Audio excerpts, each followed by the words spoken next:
এই যে ভাইয়া শুনছেন, একটা হেলমেট দেন তো। হ্যাঁ বেবি বলো। বেবি আমার কিন্তু ফার্স্ট টাইম, যা করবে একটু সাবধানে করো, আমার কিন্তু অনেক ভয় করতেছে। আরে বেবি তুমি একদম টেনশন নিও না, কোনো রিস্ক নেবো না, হেলমেট নিচ্ছি, আমরা নির্জন জায়গায় চলে যাব। এই যে ভাইয়া, আপনি যে হেলমেট নিতে এসেছেন সেই হেলমেট আমার কাছে নাই, পাশে ফার্মেসি আছে, ওইখান থেকে নেন। আবে ওই কানাসুদা, নোংরা চিন্তা ভাবনা বাদ দে, গার্লফ্রেন্ডে স্কুটি চালানো শিখাবো, হেলমেট দে। আচ্ছা অরুণ ভাই, আপনার জীবনে সবচেয়ে বড় গুরু কে?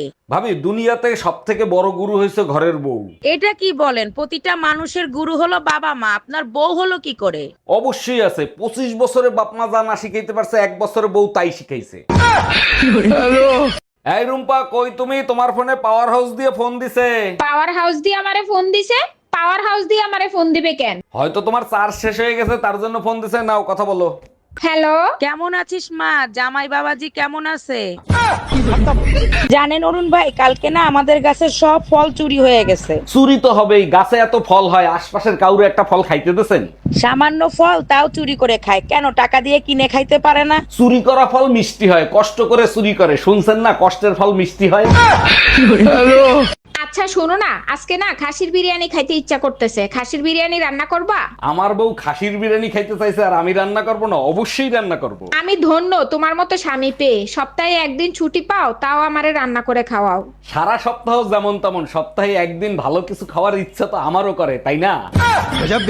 আচ্ছা সুমা, এদেশের ভালো কারা, আমরা আর মামুরা, এই প্রবাদ বাক্যটা এখন আর শোনা যায় না কেন? এখন ডিজিটাল হয়ে গেছে, দুনিয়াতে তিনটা মানুষ ভালো, বাদ বাকি সব খারাপ। বলো কি, তাই নাকি? তা সেই তিনজন ব্যক্তি কে কে? সবাই জানে আর তুমি জানো না? শ্বশুর শাশুড়ি আর ননদ। ভাবি আপনি তো ড্রাইভিং পরীক্ষা দিতে যাবেন, একটা প্রশ্ন করব, উত্তর দিতে পারবেন? আরে অরুণ ভাই, আপনি যে কোনো প্রশ্ন করেন, সব প্রশ্নের উত্তর আমি দিতে পারবো। আচ্ছা বলেন তো, রাস্তার উপর কবরের মতো যেটা দেয়া থাকে ওইটা কেন দেয়া হয়? ওইটা দেখলে বুঝতে হবে গাড়ি স্লো করতে হবে, কারণ রাস্তা প্রেগনেন্ট হয়ে গেছে। এই শোনো, আমি জীবনে কোনোদিন পাহাড়ে উঠি নাই, আমাকে একটু পাহাড়ে উঠাবা? নিচতলা থেকে 3 তলায় উঠতে তোমার কষ্ট হয়, অত বড় পাহাড়ে তুমি জীবনে উঠতে পারবা না। পারি কিনা সেটা পরে দেখা যাবে, আগে বলো যদি উঠতে পারি তুমি আমারে কি দিবা? যদি তুমি উঠতে পারো তাইলে তোমারে ধাক্কা দেবো। জানো সুমা, কয়দিন ধরে আমার হার্টবিট না বাইরে গেছে, কার জন্য যে হার্টবিট করতেছে সেটাই বুঝলাম না। বুড়ো বয়সে হার্টবিটটা একটু বাড়বেই, ডাক্তার দেখাও, ঠিক হয়ে যাবে। বুড়ো হয়েছি তাতে কি হয়েছে, কারোর জন্য হার্টবিট করতে পারে না? যৌবনকালে হার্ট বিট করে আর বুড়ো বয়সে হার্ট অ্যাটাক করে। বিয়ে করে আমি খাইছি বড় ধরা, আরে বিয়ে করে আমি খাইছি বড় ধরা, বিয়ের পরে বউ থইয়া যায় না একটু নড়া, বিয়ের পরে বউ থইয়া যায় না একটু নড়া, বিয়ে করে আমি খাইছি বড় ধরা।